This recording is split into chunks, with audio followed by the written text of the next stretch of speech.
Hey y'all, this is Kate Watson, and you're listening to the Garrett Smith Podcast.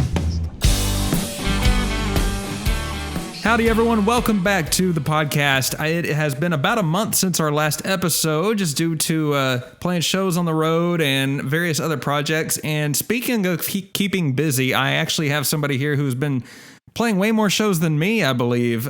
Kate Watson, how are you? Hey, I'm so glad to be here. I'm doing pretty great, honestly.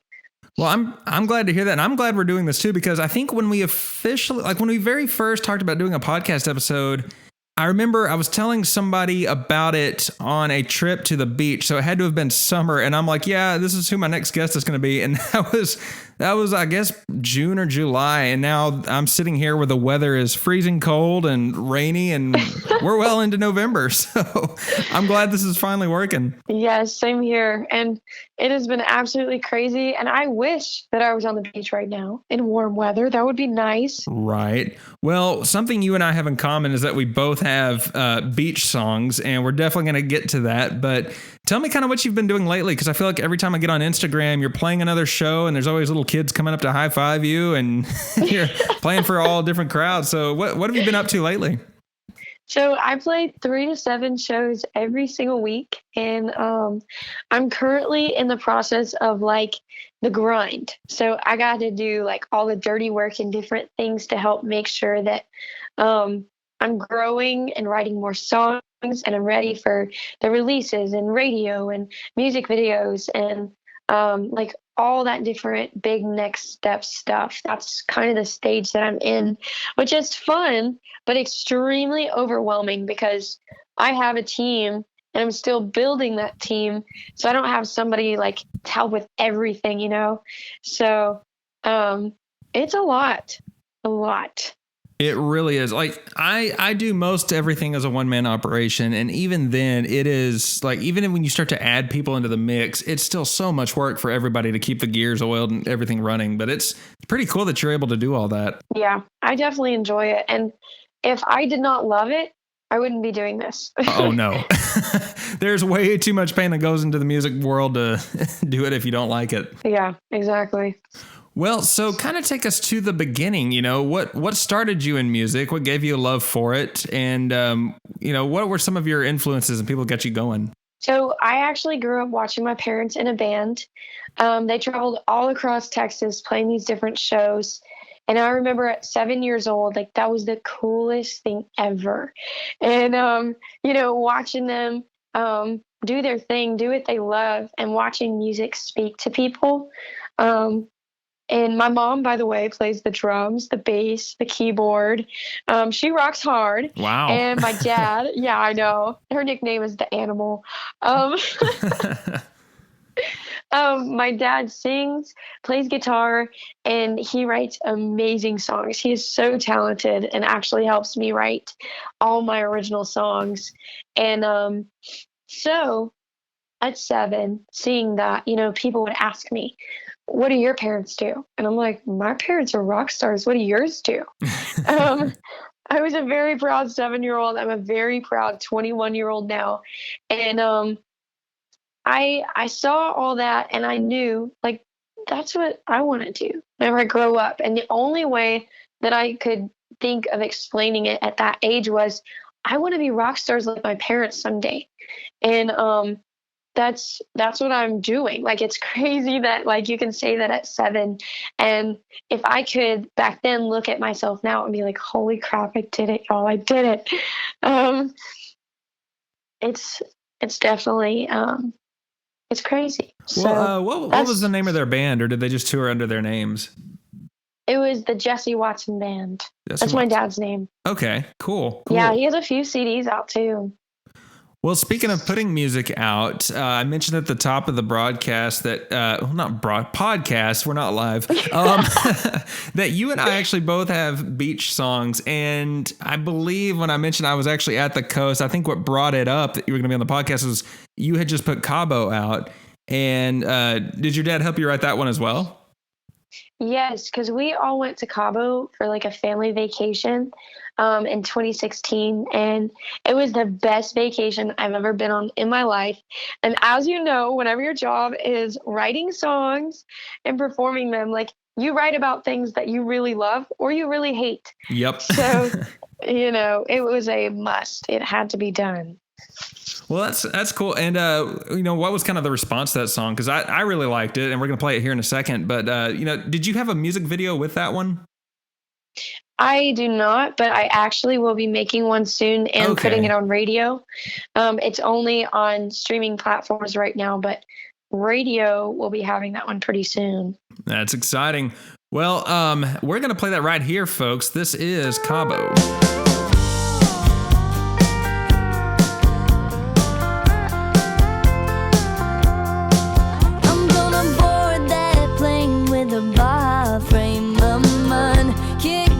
Take it easy, leave the world behind with you. That's all I wanna do.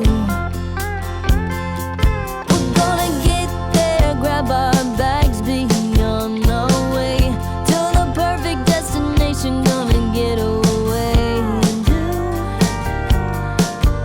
all we wanna do. I wanna go back to Cabo.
Correct me if I'm wrong, but I believe you auditioned for American Idol at one point. Is that correct?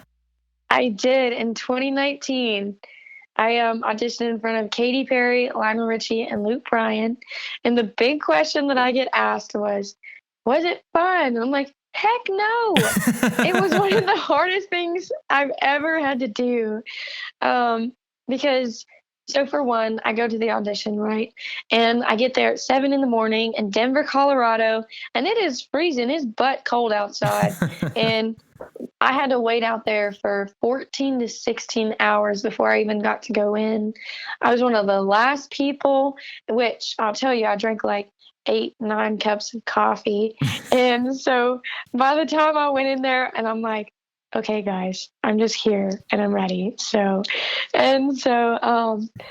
the craziest part about that was I had to watch the girl before me, Oh, and they actually told her no, and she ran out crying. oh no. And I'm just like, oh, this is gonna be great.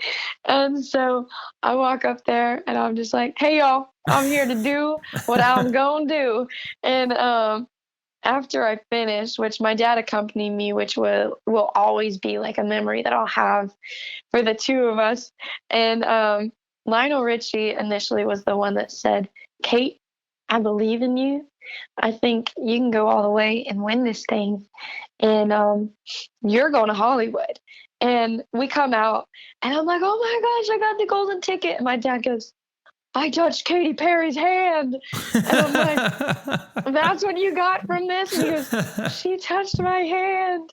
And so that was pretty cool. Then we went to Hollywood, and it was really hard, especially there, because they work you so hard. You don't have any time to yourself because you always have cameras looking at you and waiting for you to mess up or for you to say something you shouldn't say or cry. It's all, they're trying to make you break. And so I really had to be intentional with everything that I did, no matter how tired I was, no matter how hungry I was, because they made sure you didn't get sleep. They made sure that like you hadn't eaten for a few hours, you know? And so there was that. And then the fact that there were so many talented people there. Like it was intimidating. And I was just starting out my career back then, really. And, you know, whenever you're still figuring yourself out, it's like hard to watch people that are already seasoned. They know exactly who they are in the music industry and what they're doing and where they're going and their goals. And it honestly shook me to the core. And I had to watch every single person get up on stage and perform before I did, which I chose the song Hello by Lionel Richie because I wanted to do it because he's the one who said he believed in me. And so I watched people get up there and perform some of his songs. And he told them, do not ever sing my song again. Like, Oh, no. get off this stage. Oh no. And I'm like, I know, I'm like, oh my gosh, I'm so nervous now. No pressure. And I get backstage, and what they do is they line you up. And as you're about to go on, you have 5 seconds, and they have a camera guy right there. How do you feel? You tell them. And then they give you a mic, and you're on stage. And it goes really fast. And so I'm like, okay, I know exactly what I'm going to say. I'm ready. I'm ready for this. And it's my turn. And I'm about to, like, I'm ready to answer the question. And the camera guy makes a dirty joke. Oh. And I'm like, are you serious? And so everyone starts laughing so hard. And I'm dying laughing. And it's one of those, like, I was so nervous that I was laughing so hard. And then they shoved a mic in front of my face, and everybody in the audience hears me laughing. And then they shoved me on stage, and I'm like, oh no. So I was like, well, I guess I'm going to start dancing now. So I started dancing. Katy Perry gets up, starts dancing with me. And then finally I'm there on stage. I'm ready to sing my song. And Lionel looks at me and he said, what song are you going to sing? And I said, I'm going to sing your song, Hello.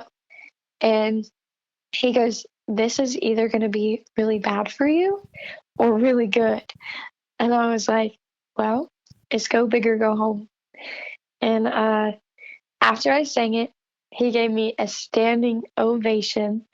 And I was like, man, I'm ready to die now. Like that was all I needed. Like, I don't need to go forward with the competition. I just needed that. Exactly. Like, you can send me home. I'm fine with it.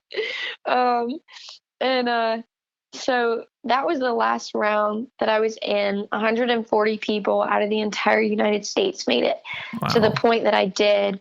I'm really good friends with Lacey K. Booth and Uche, who were also in that season and made it very far.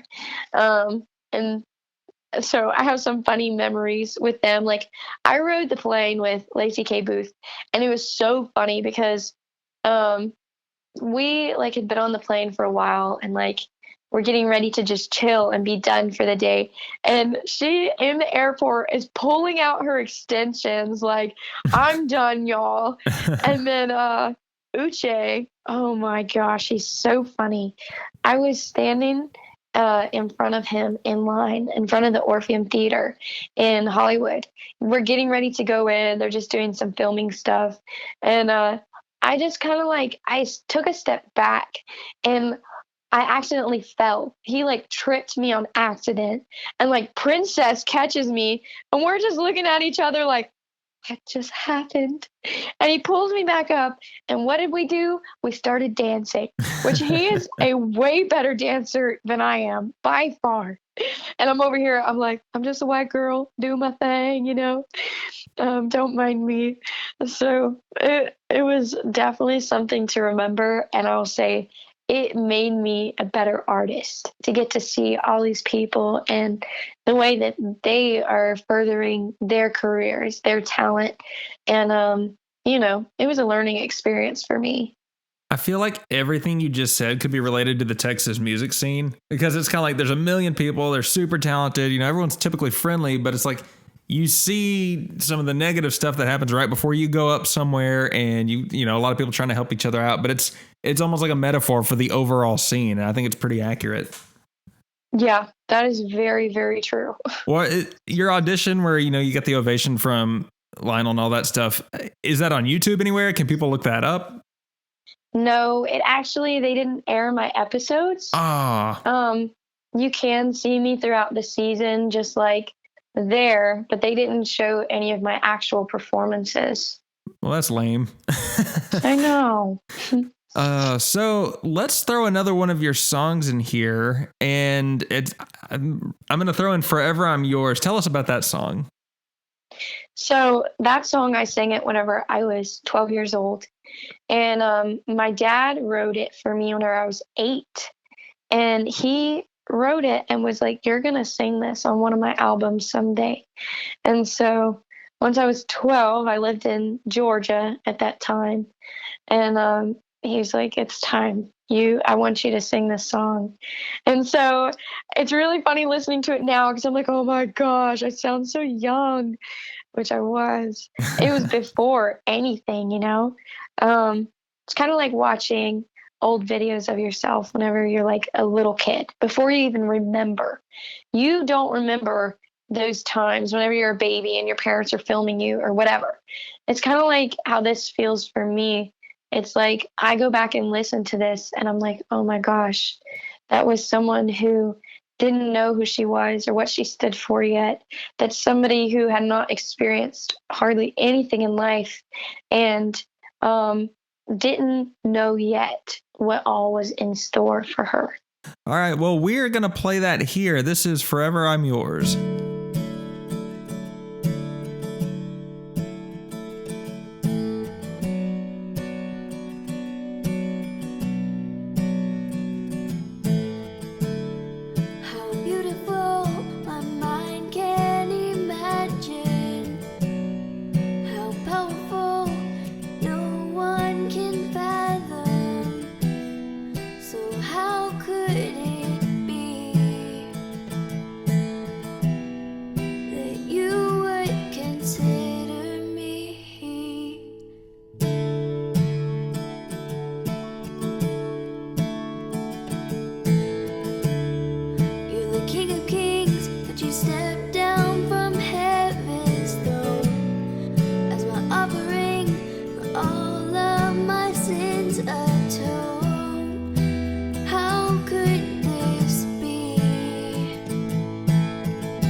So which of your songs would you say have the best backstories? Because that one obviously did.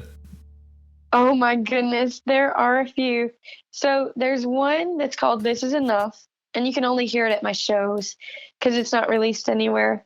But so it's called This Is Enough, and it's about like having enough of guys who mistreat you and all that different type of stuff. And it was written out of a story that happened to me. I got asked out on a date by this guy, and he the entire time was ignoring me, like straight up, like staring out the window. And I'm like, yo, buddy, like I'm over here. And he's like, oh, I'm so sorry. I was thinking about the future. And I'm like, what future? Like, I don't see it. Obviously not. Like, and, I continue the date. We're seeing where it goes. Well, then he makes a comment about babies. And I'm like, get out of my car. Like, you weirdo, stay away from me. Like, that's a no. And he did not get the point because he showed up at my house the next day and is like, man, I feel like there's just like this connection, like a love connection. And I slammed the door as hard as I possibly could in his face. And it felt amazing. And that's pretty much what that song is about.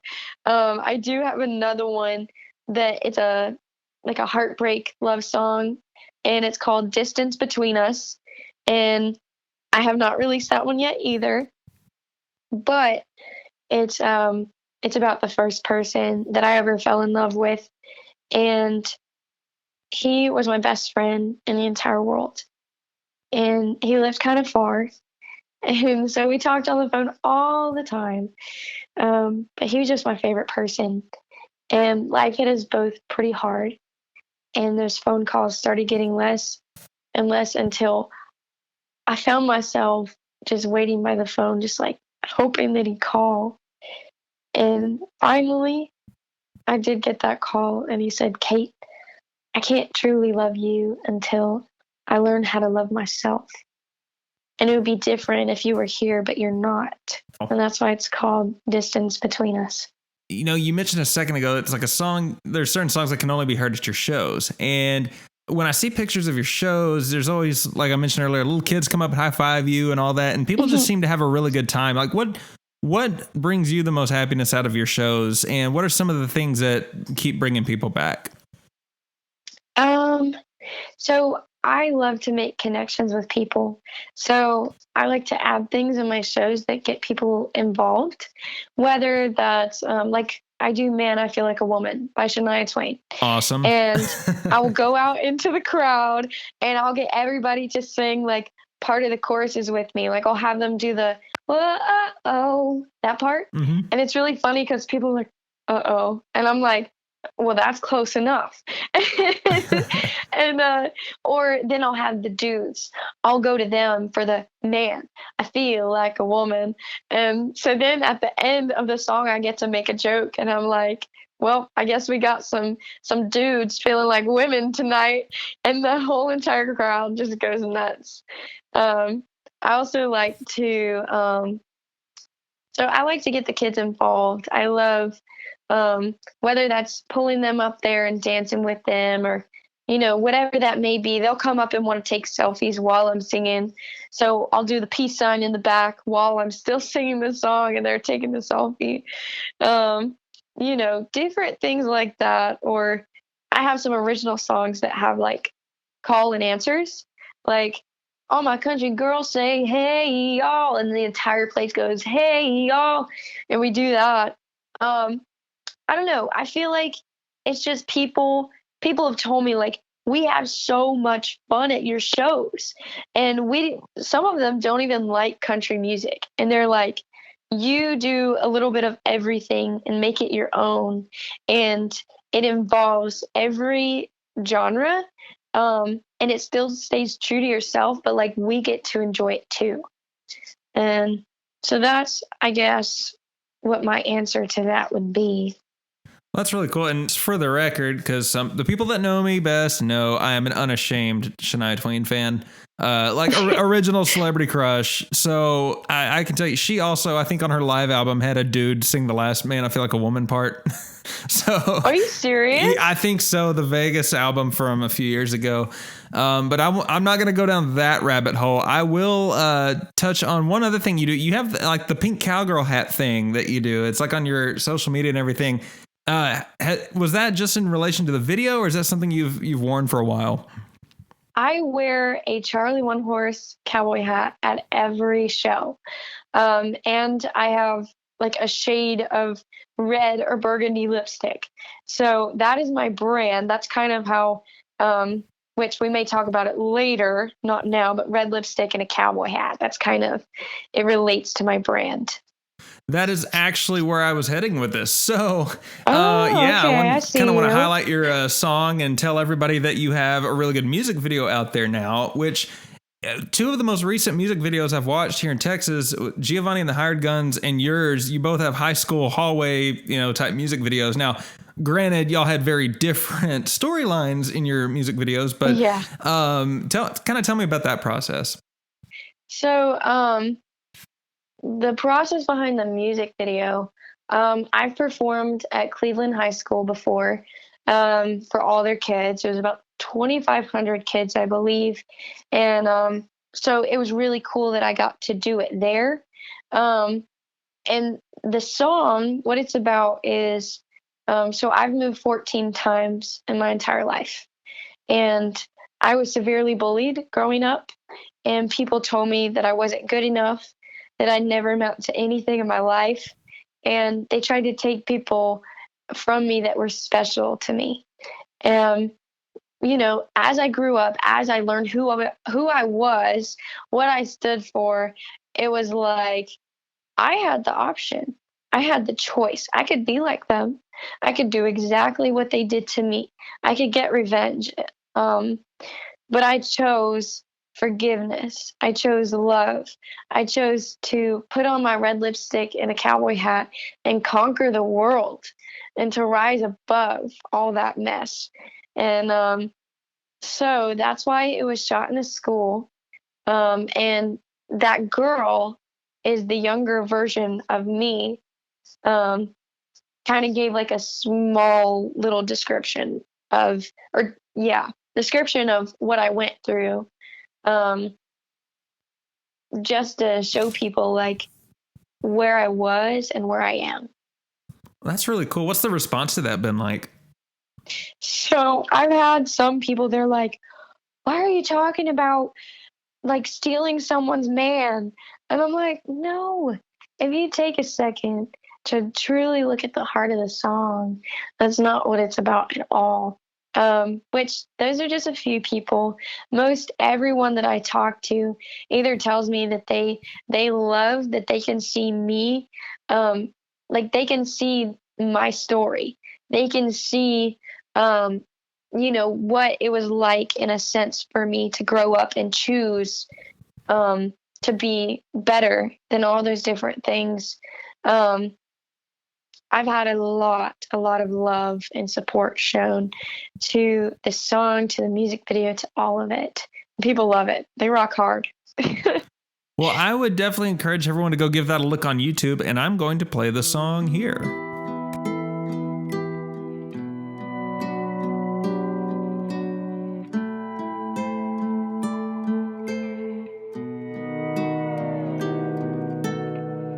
There's a town down Texas way where the story about a girl they say had a hard life growing up, never fit in, wasn't good enough. But as I grew, they began to see that they never should have jacked with me. Now every time I take the stage, I smell the fear when I hear them say, oh, oh, here she goes. She got a red lipstick and a cowboy hat. Every girl knows when you see it like that, you better grab your man and hold on. Before you know it, he'll be gone. 'Cause I was built to turn some heads, and what I want is what I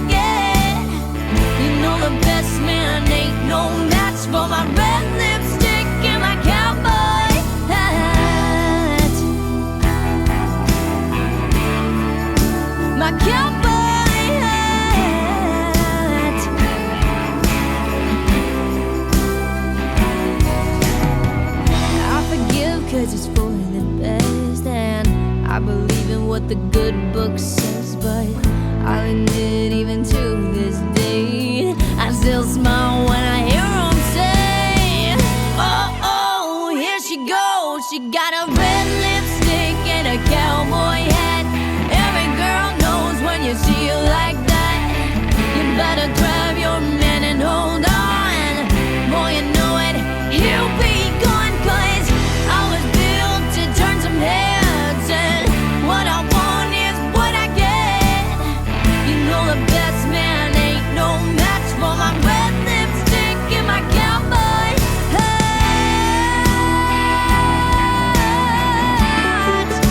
My cowboy hat.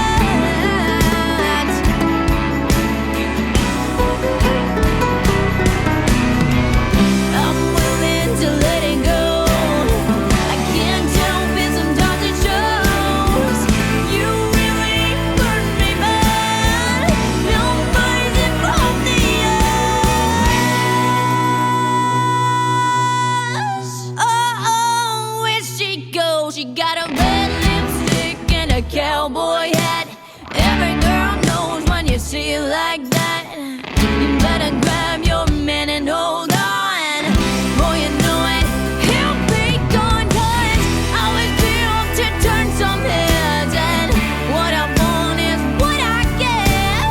You know the best man ain't no match for my red lipstick and my cowboy hat. Oh, oh, oh, oh, oh, oh, yeah, yeah. My cowboy hat.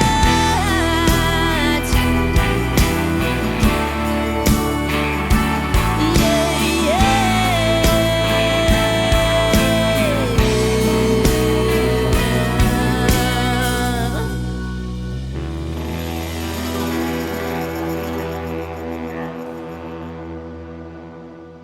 So, what are some of your favorite towns or venues to perform? That's a hard question. I really enjoy San Marcos and all the college towns like College Station, because you get a lot of that kind of crowd, that age group. I also enjoy Conroe because I know a lot of people here. That's where I'm from, and so people will come to my shows, like that. I may not have seen in a while. They're like, we wanted to just come hear you and we love you. And so it's nice. It's like a family reunion is what it feels like. Okay. Other venues that are my absolute favorite would be schools because I get to sing some different songs and I also get to share my story with those kids. And that is one of like the best things ever because that's the age group that everything happened for me. That's where the life-changing moments were. And I wish I had somebody to tell me like, hey, it's going to be okay. Like this is just a season. This is just a small part of your life. And like, you will get through this. Just push through. And, I love getting to be that for these kids, especially in this time where we're at now, because it's just so confusing and dark and hard. And so those are definitely my favorite. What are some of the things you would like to achieve next? What are your upcoming goals? Upcoming goals. So I want to have like that just 100% fan base that they come no matter where I am. I have that support from people. I want to like be able to tell venues in Oklahoma and all across Texas, not just certain parts. Like, hey, I can pack this place out because I have the fans and the people who will be here. That's one thing that I'm working to build right now. I have different originals that I cannot wait to release just on streaming platforms and on radio to make some new music videos. In the future, this one isn't like it's going to happen like today or tomorrow. I want to start a foundation and start a school tour just about identity and knowing who you are, um, for these kids, and starting a curriculum for that and sharing it with the schools. That's one of my long term, like something that is huge on my heart that I want to accomplish. That's really cool. That's kind of an ambitious thing that I don't think any other podcast guest has said on here yet. That's really neat. Yeah. And I have a team ready to do it. That's something my mom, she's very passionate about as well, because she's a principal at Cleveland High School. And so she gets to see these kids every single day and what they go through. And, it's heartbreaking sometimes. It's just a tough time in life for anybody. And so it's always good to have somebody, like you trying to go make just one day a little brighter for everybody. But one thing I also kind of want to mention, you talked about the college crowd and, the kind of fans that brings out. Somebody who's pretty popular with that demographic is Parker McCollum. And I believe he was one of the first people who kind of discovered you. Tell me about that. Yes. So I go to Lone Star Cowboy Church in Montgomery, Texas. It's the largest cowboy church in the entire world. Cody Johnson goes there, and Jesse Robb Jr., Josh Ward, all these different people. Well, someone that I did not know that goes there is Parker McCollum's uncle. And he was sending videos of me every single week to Parker and was like, hey, she's a country artist. You need to meet her. You need to come see her. Well, it was around COVID time, so everything was slow for everybody, which ended up being a blessing in disguise for me, because Parker didn't have a lot of shows going on. And he was like, you know what? I'm going to be there. Well, I had no idea. He was sitting in service one Sunday morning. And after the service, after I led worship and everything, he comes up to me and he shook my hand. He's like, hey, I'm Parker McCollum. And I just looked at him. And in my head, I'm sitting there thinking, I know exactly who you are. Like, what in the world are you doing here talking to me? And he told me, he said, Kate, you made me feel something today. And there are tons of girls that are talented, that can sing, that are pretty. He said, but you make connections with people, and that can't be taught. And he told me that he believed in me. He wanted to help me get to the top with everything that I'm doing. And so he spent hours on the phone through the next few weeks with me and my family, just talking about next steps. What I needed to do. He got me set up with radio and the different people that I have now on my team. And he told me, he said, this is the part where you have to work your butt off, like do the grind and do the dirty work and be ready for the next step. He said, because coming up, like in the future, you're going to be opening for me, and I'll walk you into my label myself and get you signed. And so for one, I am never going to take that for granted, like ever. The fact that someone like him, who's already made it, took the time to notice me, to believe in me, and set me up with everything that I needed.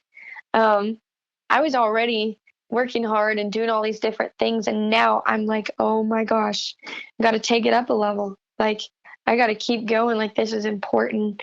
And I've always wanted, like, that story, like the Justin Bieber story, how, he got discovered by, I believe, Jay-Z.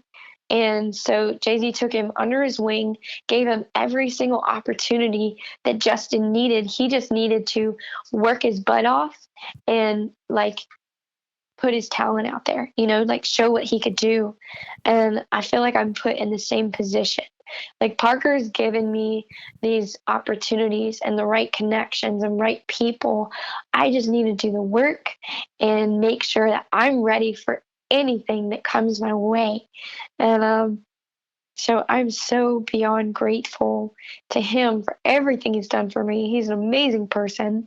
And it doesn't hurt that he's good looking too. So. Well, if he's listening, Parker, you heard it. So one thing I want to ask before we head to the big three questions is, if anyone out there is not following you on your social media pages or anything, what are your handles and where can people go follow you?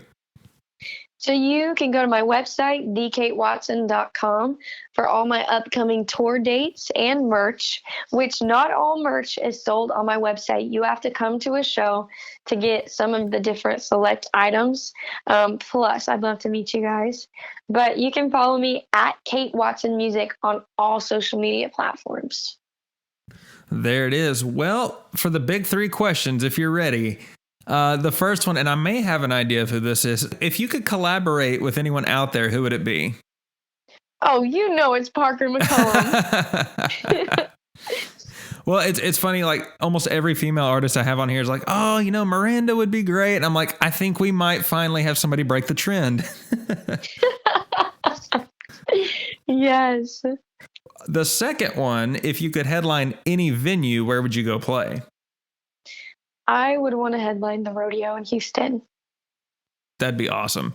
I've always Oh my thought, gosh, their yes. acoustics are pretty bad in there. However, that would just be one of the coolest places to play. Well, okay. So for one, it's an amazing place to just play there, dream come true. But I also am a big fan of Cody Johnson's song "Welcome to the Show," and it's literally about the Houston Rodeo. And I'm like, if I could go to the Houston Rodeo and headline perform that song there, I would. I don't know. I'd yeet myself somewhere. I don't know. Well, the big finale question is, what is the funniest or craziest story you can tell from your music career so far? Oh my goodness. Okay. This is a hard question, but I think I have one. I was at a show and these kids, they all, it was in Montgomery, Texas. I forget what song I was doing, but they all just gathered right in front of me.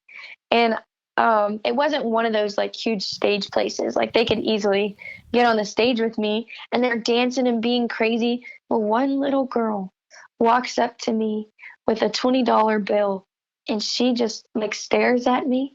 And I'm singing. I'm just like, oh no, what's about to happen? And she sticks it in my pants. And it was the most uncomfortable thing I've ever experienced in my life. I'm not a stripper. So not that it kind of felt club. very strange. And then the best part was the fact that every little kid saw her do that and said, oh no, to themselves, apparently, I have to do that. So they all come up and start sticking money in my pants. And I look like I look like a stripper up there. And I'm like, oh no, their parents are going to kill me. I don't know what just happened, which they all thought was so funny. But, making the big bucks that night. That's awesome. I cannot imagine how uncomfortable that was, but that's pretty funny. Yes. Well, Kate, I appreciate you coming on the podcast. I'm glad we were able to finally do this interview, and it was a lot of fun. And I'm going to close things out with I Can Feel You Breathe. Before we do, I just want to remind everybody to go follow the Kate Watson, go check out that music video, and be on the lookout for these upcoming projects because you've got a lot going on. Yes. Thank you so much for having me. I enjoyed being on here. You're a lot of fun. So thank you. It's so real, this chaos I feel.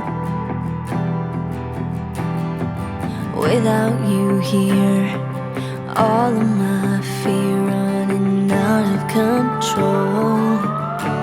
So I just take slowly day by day. By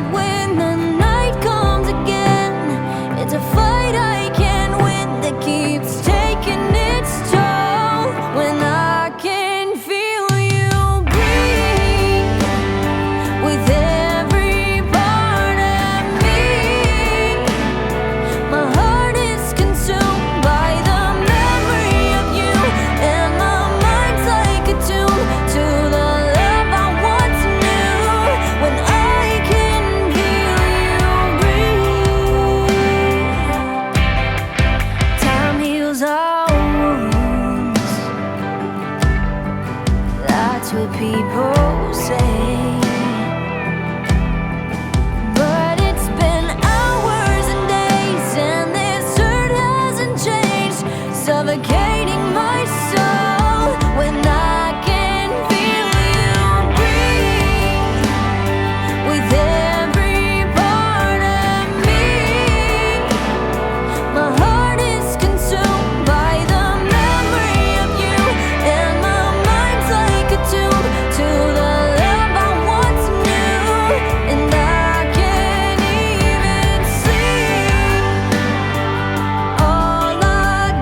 by